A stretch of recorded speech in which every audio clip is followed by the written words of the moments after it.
Speaking of flood control.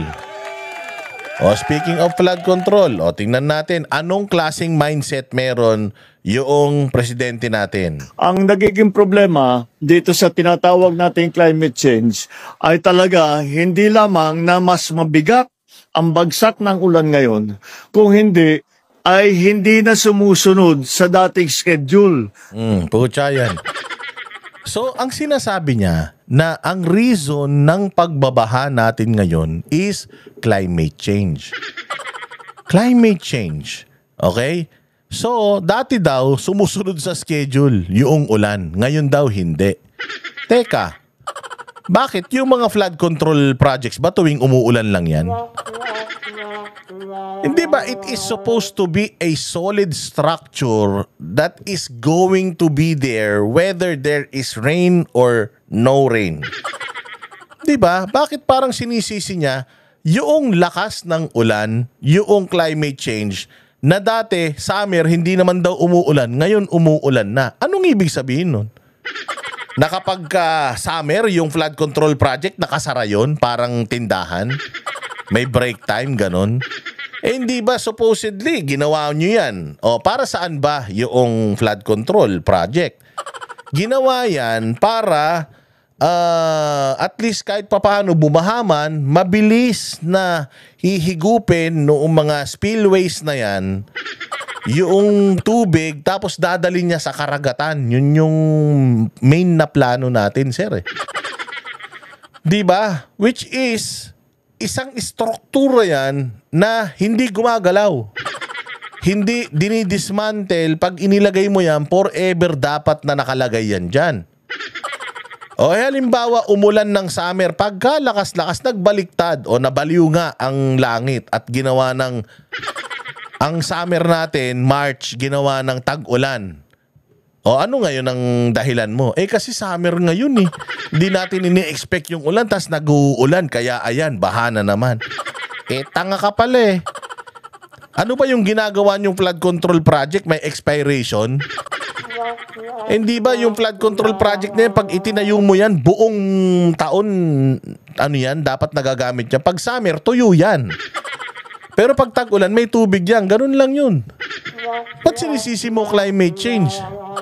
Kahit umulan ng December, bukas sa makalawa, o umulan ng January, dapat napapakinabangan yung mga flood control na yan. Sinisi mo yung climate change, hindi mo sinisi yung mga magnanakaw na mga kaibigan mo sa gobyerno.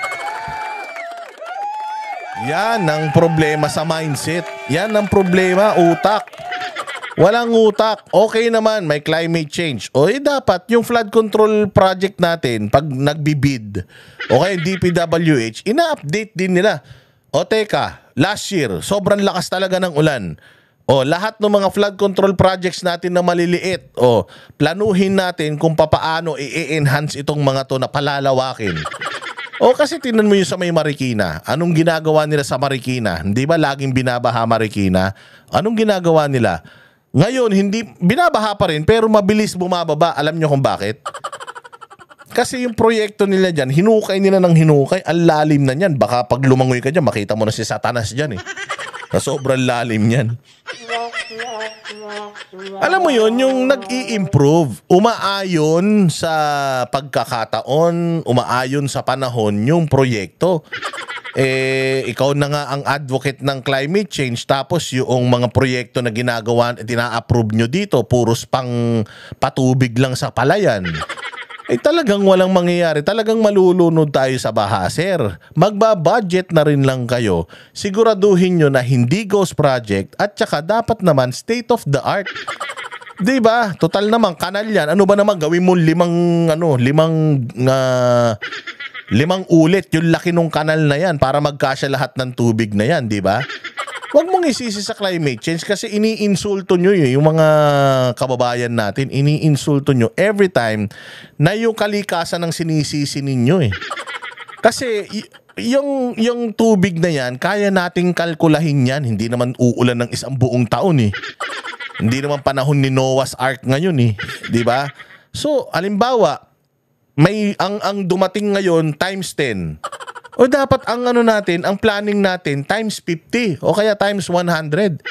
Di bali ng masobrang laki. Tapos hindi niya kayang lunukin, hindi kayang punuin ng tubig, kesa naman sobrang liit na umulan lang ng konti, puno na. So ang problema dito, sir, is yung planning ninyo. Kaya nga sabi ko, dapat competent na presidente yung nilalagay natin sa gobyerno. Kasi kung ganito ang utak, lagi na lang isinisisi, hindi na kayang sisihin yung sarili, yung kasyungahan, sinisisi na pati sa langit. Hindi lang naman tayo inuulan. Di ba? Pati naman yung ibang bansa, inuulan din. Pero bakit sa kanila, mabilis silang nakaka-recover? Bakit tayo, Diyos ko, meron ka ng alipunga, hindi pa nauubos yung tubig, umuulan na naman, may tubig pa. Hindi ba doon sa ibang bansa, umulan, baha, pag huminto ulan, wala na rin tubig.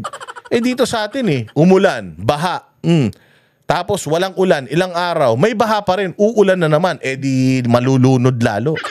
Ganon ang problema natin sa Pilipinas. Yun dapat ang pinagpaplanuhan nyo, hindi yung sinisisi ninyo langit. Ng bagyo.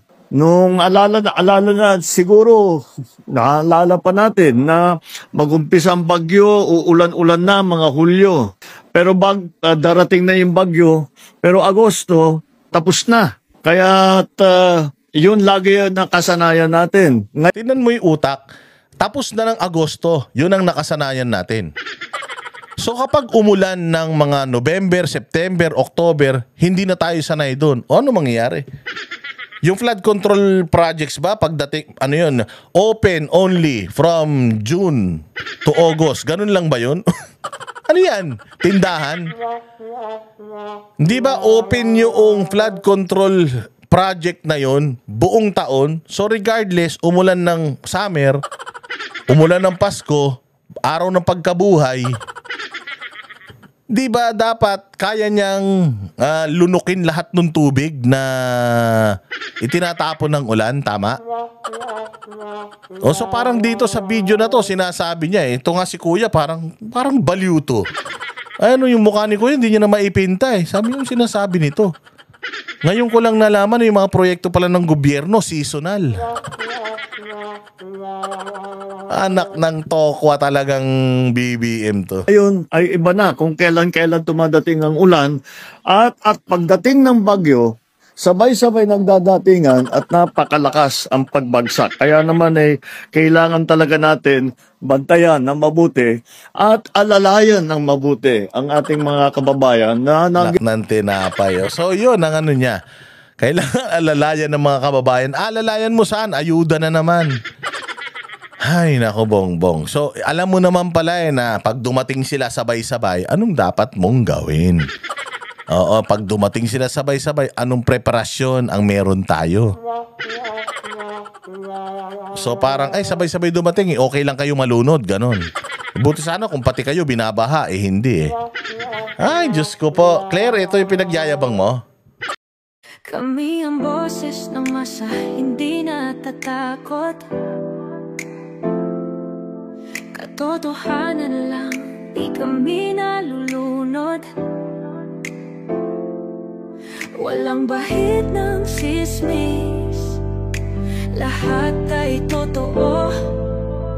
Kahit sino ka pa, pag mali ka babanatan ka.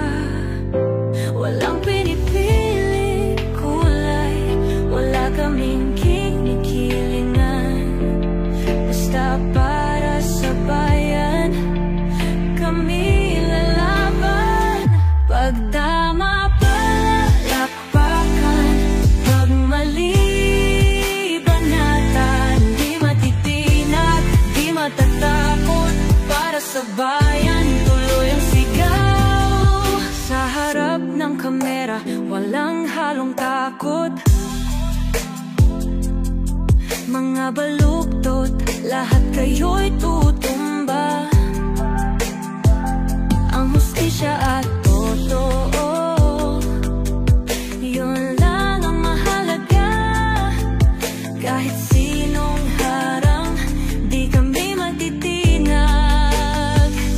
Walang pinipiling kulay, wala kaming kinikilingan. Basta para sa bayan, kami lalaban.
sa harap